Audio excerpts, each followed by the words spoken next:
a man, the gentleman, Brother Shahbaz Ahmad, who came to this country. Yes, he is one of the very prominent scholar of Islam in America. He is a very strong voice of the Muslim community in America.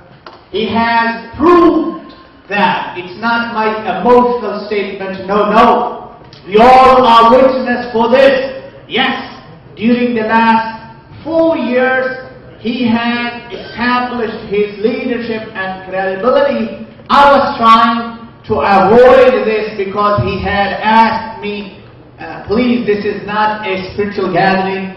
This is a gathering where we are celebrating his graduation. But yes, I thought without his permission, I should let his classmates, teachers, professors, and administrators know who Shahbaz Ahmad really is. Yes, he's a man who has the honor that he has earned a master's degree in business science, in organization leadership degree with distinction. That means his average out of 4 is 3.808.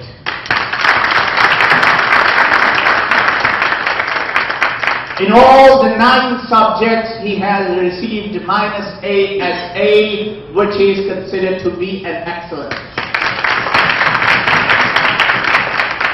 As a friend, it is a personal honor for me to invite him and to request him. You are the man of the night. We all are here waiting to listen from you. You are humbly requested. Janab, Mr. Shahbaz Ahmad, please come and share the floor.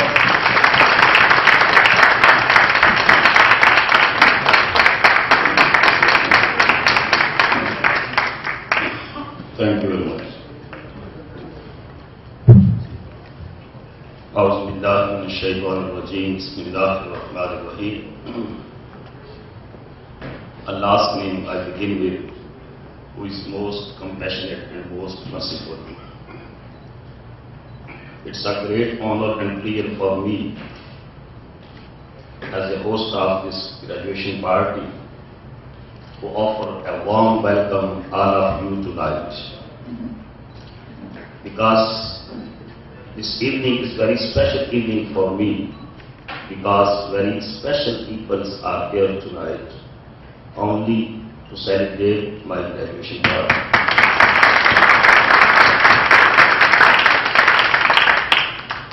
Especially, I would like to say thank you to chief guest, my professor, my mentor, guide, Professor Benjamin Menyendo, who continually guided me in this course and helped me and always he encouraged me. So please give him big.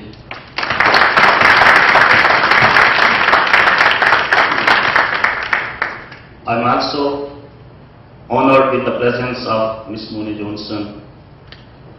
I'm honored with the presence of Dr. Abdul Wahid, Allama Hafiz Sabir Sahib, Sayyid Mir Hussain Shah Sahib, Raja Sajid Sahib, my great friend and Imam Allama Ghulam Rasool Sahib, and I welcome all of you, everybody who is present here. Everybody is chief guest for me tonight.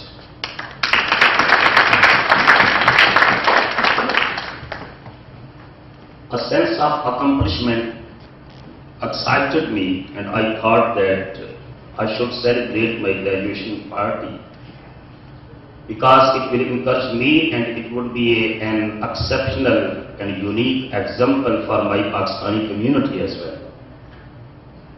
And the years of 2011 and 12 were filled with happiness and joyness when I was spending and dedicating my time for studies. I was getting education from my teachers and professors, socializing with my friends and cohorts, and much more in Mercy College, as you hear from my respectable cohorts, classmates. They say a few words about me, Milton, Shnera, Rick. I thank you, I appreciate you. And everybody who has spoken about me, I think these words are words of praise for me. Because one aspect is the human effort, and other is praise for that person. So I think both things are linked to each other.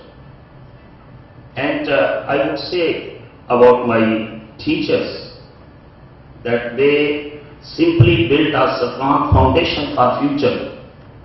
Now it's my responsibility and obligation to design and build a strong building of character, innovation and success based upon that foundation.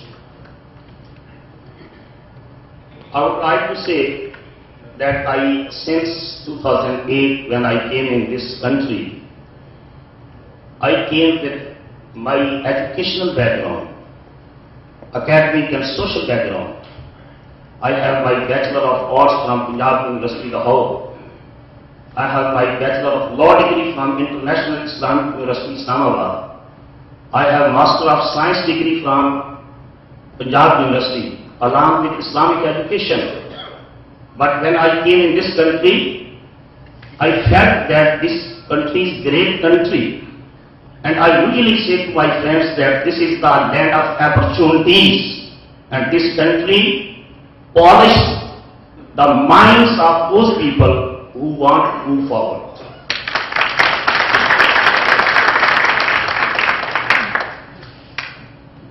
And I was active in Pakistan. I was used to serve as a lecturer of law in Ajmeri Law College 5 years. More than 20 advocates and attorneys in Pakistan, in district courts, Gujarat, they are practicing over there. With the blessing of Allah, I would say they are my students. And I was considered authority in my college on jurisprudence and family laws. And I was the chief editor of monthly magazine Voice of Islam, Voice of Islam, Islamabad. And Alhamdulillah, with the blessing of Allah, I wrote 5 books on multiple topics. But in spite of these activities and achievements, I thought that I should get a higher education in this great country, which is leading the world on the base of education. Everybody knows the necessity and importance of modern education. Every divine religion encouraged to get education, to spread education. But as a humble student of Islam, as a humble student of comparative study of religion, as a humble student of modern sciences, I would say as a Muslim that Islam attaches a great importance to knowledge and education. When first 5 verses of Holy Quran revealed upon Prophet Muhammad, peace be upon him, in the cave of Hira, you will be surprised. The first word of revelation was not about the unity of Almighty Allah. The first word of final book of Allah was not about the prophethood, was not about the day of judgment. The first word of that first revelation was Iqra, which means read. And 5 verses revealed at that time upon our Prophet Muhammad sallallahu alaihi wasallam. And first 5 verses of Holy Quran deals with different branches of sciences, medical sciences, natural sciences, human sciences, and all other sciences and sources of knowledge.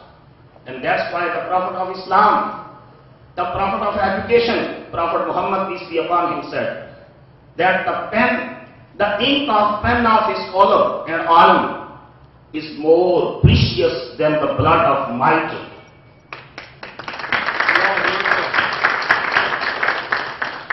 I just would like to give you an example. about the importance of education in its Islamic society and why we are behind to get education and to compete the world. Because this is the great weapon. No, the weapons are not the swords and bombs. Weapons are ideologies, thoughts, intellectual approach and leadership. And this country is leading the world on the basis of these weapons of education and skills. In Islam, when first war of Badr was fought in field of Badr, 70 prisoners of Makkah, 70 prisoners of Pagans were brought in Medina. And there was a consultation that how we should deal with them.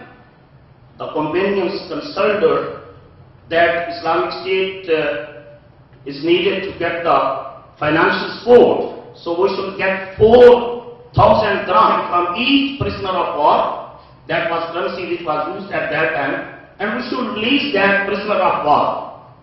But when they brought that case to Prophet Muhammad, peace be upon him, Prophet Muhammad said, no, this is your suggestion. My decision is that, and because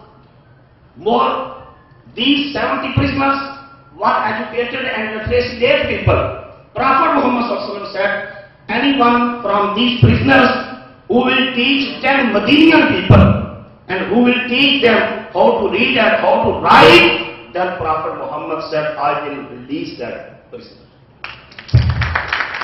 That was a great educational revolution in the beginning of Islam.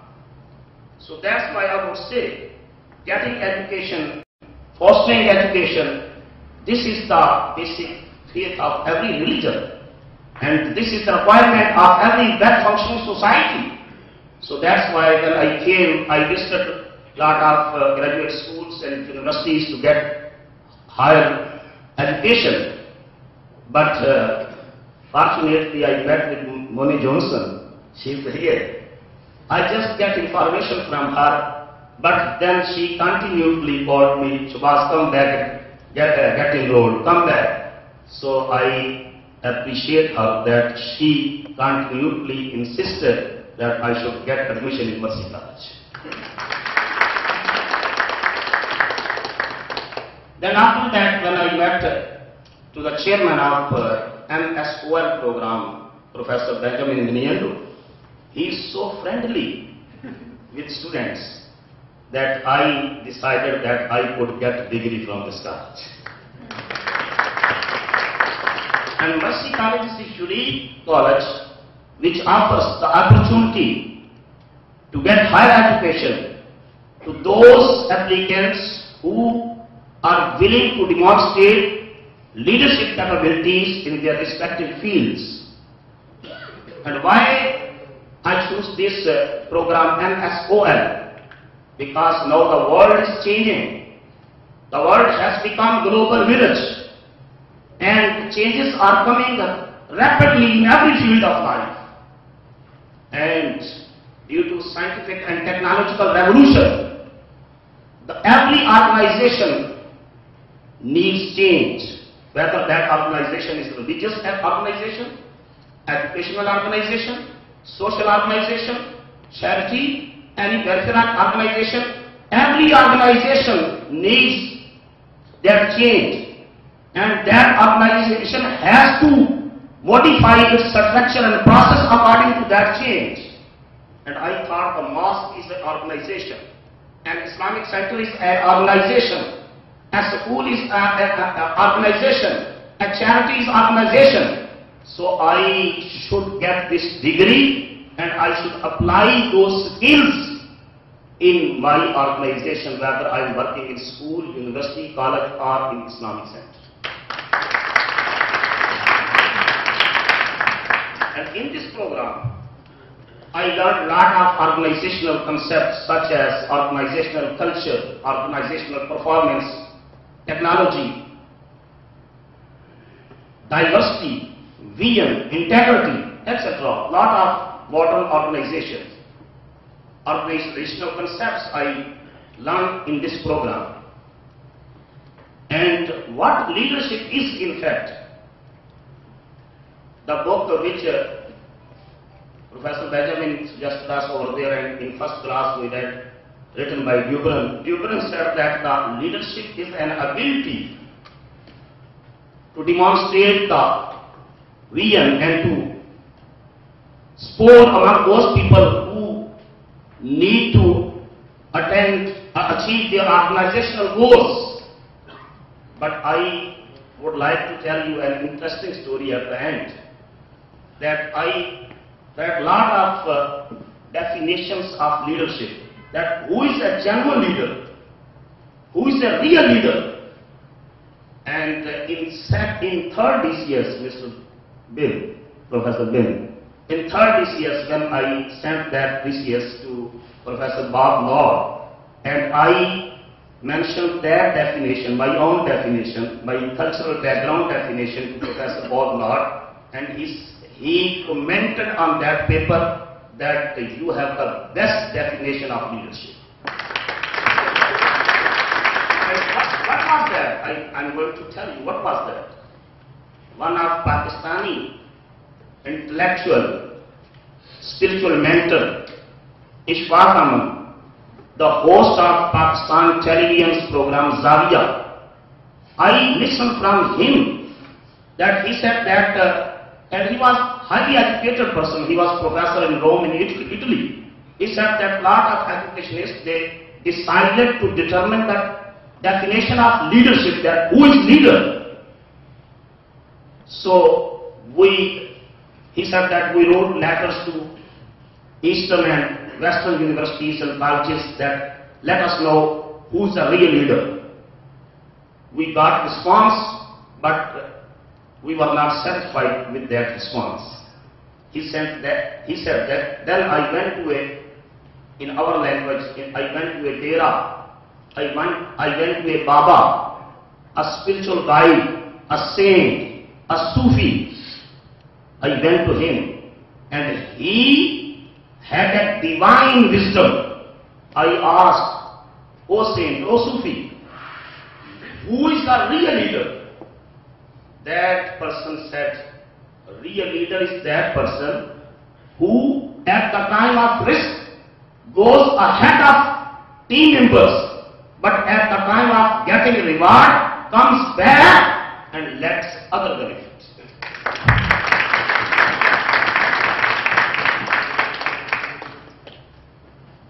So at the end, I would like to quote Frank Outlaw, who said, "What your thoughts, they become words. What your words, they become actions. What your actions, they become habits. What your habits, they become character. What your character, it would become your destiny." Thank you very much. And I, from the bottom of my heart, welcome all of you in this beautiful evening. And for our American friends, we have a spicy food which burns calories too. Thank you very much. Thank you.